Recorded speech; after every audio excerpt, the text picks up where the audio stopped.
पण आता हत्ती सुद्धा नांदणीतला गुजरातच्या वनधारामध्ये गेला आहे। आता तुम्ही जर तिथं बघितलं तर तिथं असणारं जे देवस्थान आहे विरुद्ध एक खूप मोठी कंपनी आहे, एक खूप मोठा परिवार आहे, त्यांच्या विरोधात एक कोर्टामध्ये केस चालू होती आणि त्या केसमध्ये साहजिकच आहे ज्याच्याकडे पैसा जास्त त्यांनी चांगले वकील लावले।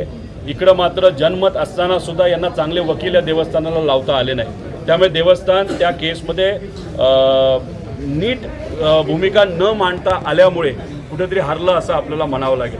माझं एकच मत आहे की त्या मोठ्या परिवाराला मोठं मन दाखवण्याची जरूरत आहे, सरकारला याच्यामध्ये लक्ष देण्याची जरूरत आहे। बट गजलक्ष्मी जी या मंदिराची आहे ती जी प्रथा आहे ती प्रथा कायम तशीच चालू राहिली पाहिजे। जनमत लोकांचं मत हे त्या प्रथेच्या बाजूला, आमचं मत प्रथेच्या बाजूला आहे, त्यामुळे सरकारने या बाबतीत नक्कीच लक्ष दिलं पाहिजे। आणि तिथं असणारी गजलक्ष्मी जी आपण त्याला हत्ती म्हणतो तो हत्ती तसाचा तसा परत एकदा त्या मंदिराला, देवस्थानाला त्यांची पूर्वीपासून येणारी परंपरा ही जिवंत ठेवण्यासाठी दिलं गेलं पाहिजे असं आमच्या सगळ्यांचं मत आहे। फक्त एका हत्तीचा हा निर्णय नाही तर गडचिरोली या भागातले 100-200 हत्ती जे आपल्या महाराष्ट्रातले हत्ती होते हे सुद्धा झूमध्ये कानपूर्वी 1.5 वर्षापूर्वी पाठवण्यात आलेलं हे सुद्धा आपण सर्वांनी लक्षात आणि ध्यानात घेतलं पाहिजे। आंदोलन काही दिवसांपूर्वी तुम्ही सर्वांनी बघितलं असेल वाई तालुक्यातील काही म्हणजे 250 ते 300 महिला व काही पुरुष युवा त्याच्याबरोबर लहान मुलं आणि त्यांच्याबरोबर जनावरं हे मुंबईकडे चालत निघाली होते। पुण्याच्या जवळपास आल्यानंतर मला जेव्हा डॉक्टर सावंतांनी त्या बाबतीत कळवलं मी स्वतः जाऊन त्या महिलांशी बोललो, त्यांना शब्द दिला होता की तुमच्या या लढ्यामध्ये आम्ही सर्वजण तुमच्याबरोबर आहोत। आज इथं साताऱ्यामध्ये जे ॲडिशनल कलेक्टर आहेत मानेसाहेब त्यांच्यासमोर सुनावणी होती आणि एका आईला, एका बहिणीला दिलेला शब्द पाळण्यासाठी मी सुद्धा तिथं उपस्थित होतो, सर्व चर्चा ऐकली। मी फक्त तिथे असणाऱ्या अधिकाऱ्यांना एवढीच विनंती केली की कागदाला कागद योग्य पद्धतीने तुम्ही जोडा, कशा पद्धतीने परवानग्या दिल्यात हे त्या विभागाला तुम्ही मागा, ज्या बेसिसवर NOC दिलं आहे, कुठल्या गॅझेटच्या बेसिसवर दिलं आहे, कुठल्या नियमाच्या बेसिसवर दिलं आहे असं तुम्ही सर्व विभागाला तिथं विचारा आणि रूलप्रमाणे ह्या गोष्टी झाल्यात का। कारण का जर ग्रामस्थच एखाद्या प्रकल्पाला नाही म्हणत असतील आणि तो प्रकल्प असाही नाही की रोजगार मिळणारा प्रकल्प आहे, तो प्रकल्प असा आहे की तो दगड फोडणाराचा विषय आहे, तिथं धूळ होते, शेतीला अडचण होती, जनावरांना अडचण होती, घराला अडचण होती आणि तिथे असणाऱ्या ग्रामपंचायतली सुद्धा माझ्या अंदाजाने तिथे NOC दिलेलं नाही।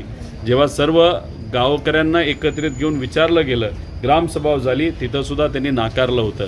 मग आता हे सरकार, तिथं असणारं प्रशासन हे गरिबाच्या बाजूने निर्णय देत आहे का एखाद्या व्यावसायिकाच्या, आणि ते सुद्धा खडी क्रशराच्या बाजूली तो निर्णय त्या ठिकाणी दिला जातो हे आपल्याला बघावं लागेल। एक तुम्ही समजून घ्या की महाबळेश्वरपर्यंत सिमेंटचा कितीतरी कोटी रुपयाचा रस्ता हा केला जातो आहे। एस्टिमेट बनवत असताना दूरवरून खडी आणली जाईल असं एस्टिमेट बनवलं, पण आता तो रस्ता चालू होत असताना जवळच तिथं खडी मिळावी म्हणून हे कुठंतरी बंद पडलेलं जे खडी मशीन आहे ते परत एकदा चालू केलं गेलं। ह्याच्यामध्ये नफाखोरी असू शकते आणि मग नफाखोरी कोणाच्या जीवावर तर इथं असणाऱ्या गरीब आणि शेतकऱ्यांच्या जीवावर।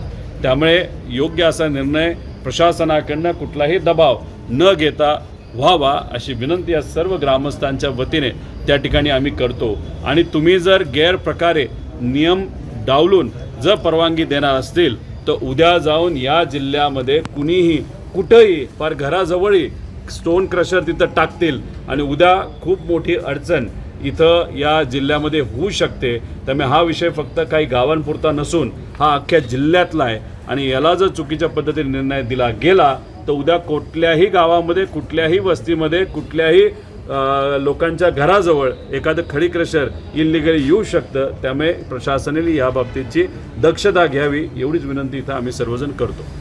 दादा राजकीय प्रश्न विचारा की आंदोलनाच्या पवित्रात ते आहेत या हत्तीला आणण्याबाबत। म्हणून मी म्हणतोय की तो जो परिवार आहे, तो जो आर्थिक दृष्टिकोनातून अतिशय मोठा परिवार आहे, त्यांना सुद्धा या भावना जर कळाल्या, त्यांच्यापर्यंत पोहोचल्या तर नक्कीच त्या बाबतीत ती भूमिका योग्य पद्धतीची घेतील। सरकारने त्यांच्याशी बोलावं, त्यांनी सुद्धा लोकांच्या मनामध्ये जनाची काय भूमिका आहे, भावना आहे हे समजून घेऊन तो तसा हत्ती त्या मंदिराला, देवस्थानाला पुढच्या काही दिवसामध्ये द्यावा अशी आम्ही सुद्धा नागरिक म्हणून त्यांना तिथं विनंती करतो.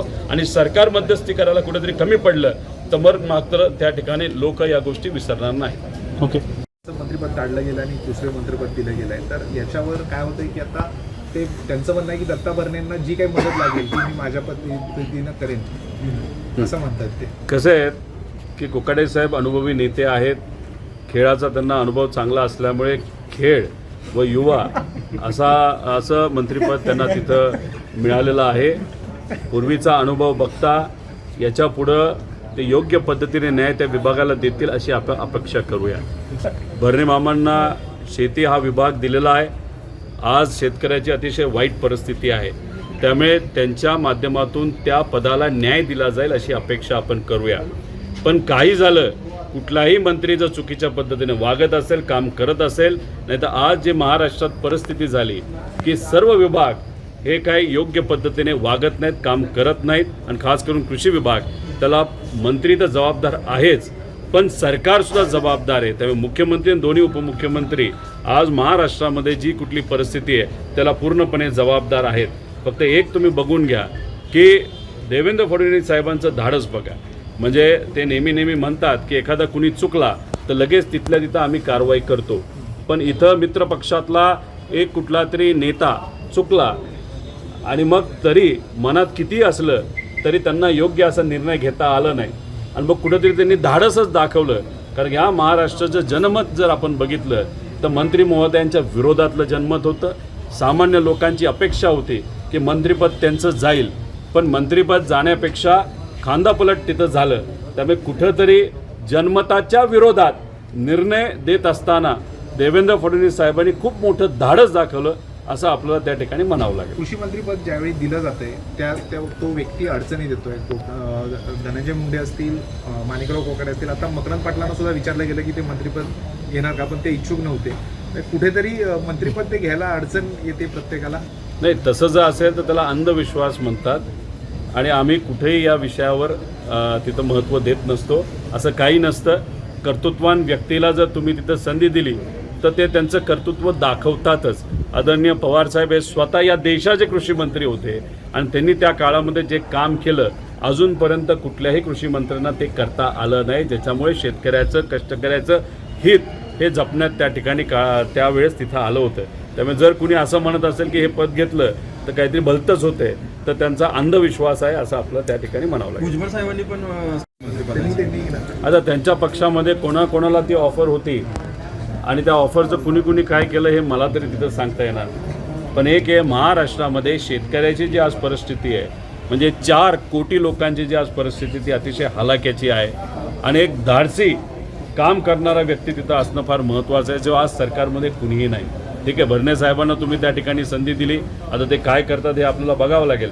त्यामुळे सर्व नेते याच गोष्टीला घाबरत असतील की उद्या सरकारकडनं तर पैसा दिला जात नाही, योग्य पद्धतीने काम करत नाही.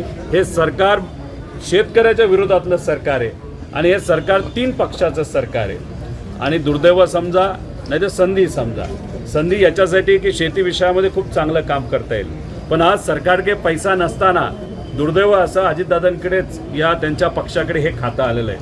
म्हणजे वरून देवेंद्र फडणवीस साहेब नाक दाबतायत आणि पद मात्र हे आहे दादांच्या पक्षाकडे. त्यामुळे नाव कोणाचं खराब होत असेल तर दादांचं आणि दादांच्या पक्षाचं नाव तिथं खराब होतं आहे. त्यामुळे देवेंद्र फडणवीस साहेबांनी चाणक्य नीती वापरून अशी खाती जिथं तिथं लोकांच्या शिव्या ऐकायला लागतील, नाहीतर कुठंतरी अडचणी येत्या काळामध्ये येऊ शकते, हे सर्व खाती हे मित्र पक्षाला दिलीत असं त्या ठिकाणी आपल्याला म्हणावं लागेल. सातारा या ठिकाणी कुसगाव येथील त्या परिसरातील ग्रामस्थांनी तिथे असलेल्या उत्खनन आणि स्टोन क्रशरच्या विरोधात जे आंदोलन उभं केलेलं आहे त्या संदर्भामध्ये आज बैठक इथे संपन्न झालेली आहे आणि सर्व गावकऱ्यांच्या बाजूने अनेक मुद्दे या ठिकाणी आम्ही उपस्थित केलेले आहेत.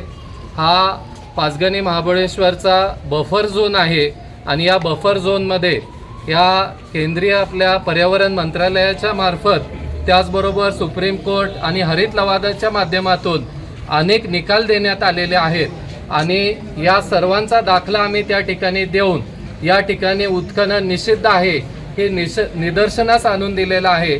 त्याचबरोबर गावकऱ्यांनी जे उत्खनन चाललेलं आहे तिथं रस्ता उपलब्ध नाही आहे आणि सगळ्यात महत्त्वाची गोष्ट म्हणजे तिथं 350 मीटरच्या अंतरावरती लोकांची वसाहत आहे आणि 500 मीटरचा नियम असून सुद्धा त्या ठिकाणी या उत्खननाला परवानगी देण्यात आलेली आहे. अशा प्रकारे अनेक नियम धाब्यावर बसवून अनेक चुकीची कागदपत्र जोडून या उत्खननाला परवानगी देण्यात आली होती आणि या सगळ्या गोष्टींचे विषयाची मुद्देसूद या ठिकाणी मांडणी करून या चाललेल्या उत्खननाचा आम्ही निषेध केलेला आणि त्याला कायमस्वरूपी बंद करण्यात यावं, जेणेकरून त्या ठिकाणी जे जवळच धोम धरण आहे या धरणाला सुद्धा धोका उद्भवतोय आणि आताच्या काळामध्ये हे टुरिझमला लोक आता मान्यता द्यायला लागलेत. धोम धरणाच्या बॅकवॉटरसाठी अनेक पर्यटक यायला लागलेले आहेत आणि अनेकांची रोजीरोटी त्या ठिकाणी चालू राहणार आहे आणि कुठंतरी अशा उत्खननसारखे बेकायदेशीर कामं तिथं सुरू झाली तर त्याच्या होणाऱ्या प्रदूषणाने या अनेकांच्या रोजीरोटीवरती प्रश्न निर्माण होईल. त्याचबरोबर धरणावरती सुद्धा विपरीत परिणाम होईल. अशा अनेक गोष्टी या ठिकाणी आम्ही मांडलेल्या आहेत.